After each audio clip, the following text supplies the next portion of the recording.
Jillian Michaels Diet. Definition: the Jillian Michaels diet focuses on science, and sweat to help dieters achieve weight loss, toning, and increased health and fitness. Origins: Jillian Michaels is best known as one of the stars of the popular television program The Biggest Loser.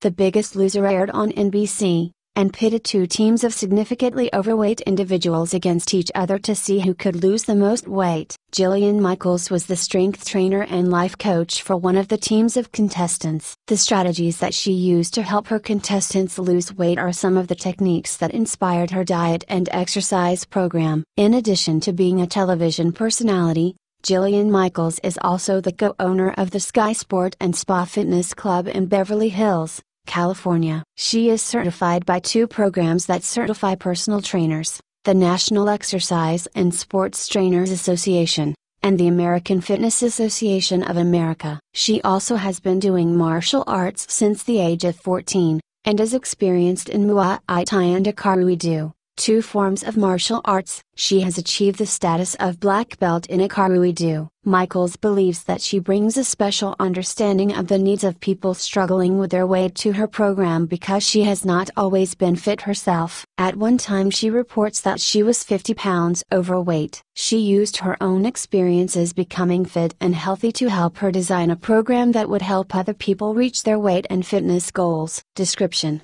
Jillian Michaels' diet begins with a very basic premise. This premise is that for weight loss to occur, calories going out have to be greater than calories coming in. Calories out include all calories lost through basic day-to-day activities and the calories burned providing energy to the body's cells during the day. This baseline caloric use is added to the number of calories that are burned during exercise. Calories in include all calories from any food and drink consumed during the day. To lose weight, the calories out need to be greater than the calories coming in. This way fat will be broken down to provide the additional calories needed by the body. Key terms: dietary supplement, a product, such as a vitamin, mineral, herb, amino acid, or enzyme, that is intended to be consumed in addition to an individual's diet with the expectation that it will improve health. Mineral, an inorganic substance found in the earth that is necessary in small quantities for the body to maintain a health. Examples: zinc, copper,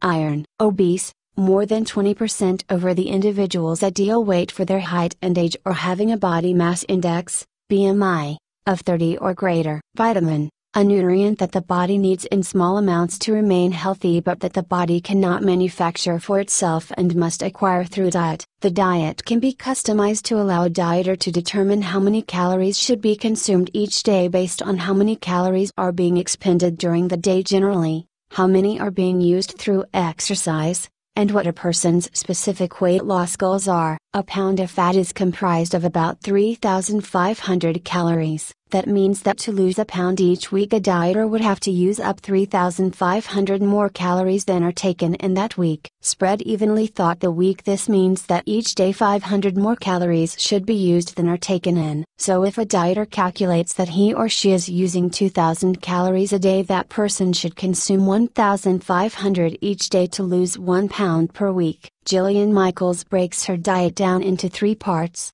self, science, and sweat. Each of these parts comprises one of the parts she feels is important for successful, long-term weight loss and better health. Her diet provides information, recommendations, and opportunities for the dieter to customize their program in each of these areas. By self, Michaels means all of the psychological and emotional issues and problems associated with eating, bad habits, and being overweight. She shares many of her own insights that she gained from when she was overweight, and ways that she managed to overcome her own problems. Michaels focuses largely on ways to change problem behaviors. Problem behaviors include any kind of eating behaviors that stem from reasons other than hunger or necessary nutrition. These include eating when a person feels stressed or upset instead of when they are hungry. Michaels believes that it is important to identify and change these problem behaviors because these are often the reasons that people have difficulty controlling their calorie intake. She provides suggestions for ways to change these behaviors,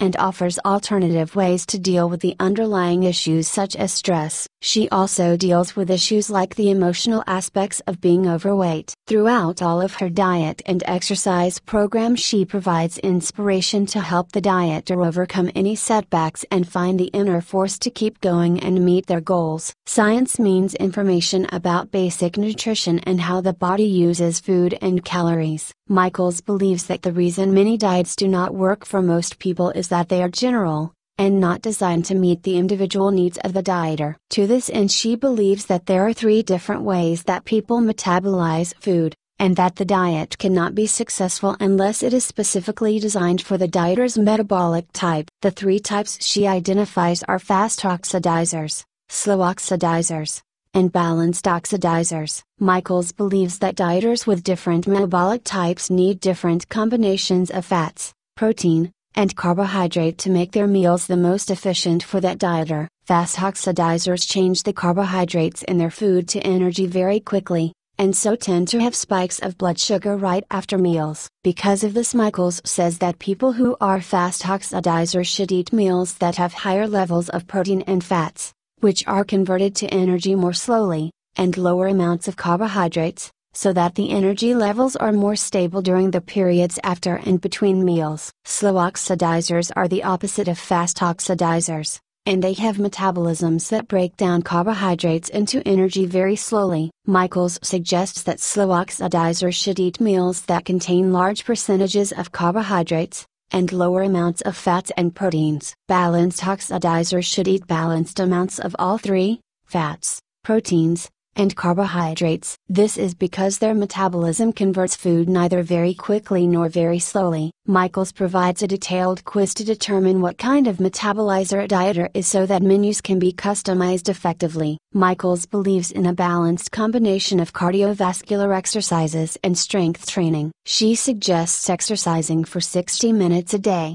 with 5 minutes at the beginning and the end being used for stretching, warm up and cool down, and 50 minutes being used for the rigorous exercise. She provides many different exercises and routines that be customized for the fitness level of the dieter. She also provides information about how muscles work, what the main muscle groups are, and which exercises are best for training which areas of the body. Her exercises and routines draw from many different areas of fitness such as Pilates, yoga, kickboxing, weightlifting, and traditional aerobics. One aspect of her exercise routines that she finds very helpful to many dieters is that her exercises are designed to be done at home, and she says that there is no need to join a gym. Function. Jillian Michaels' diet and exercise program is intended to allow people to lose weight, become more fit, and achieve better overall health and well-being. She also intends it to give people the ability to feel better and more empowered in their daily lives as they take control of their weight,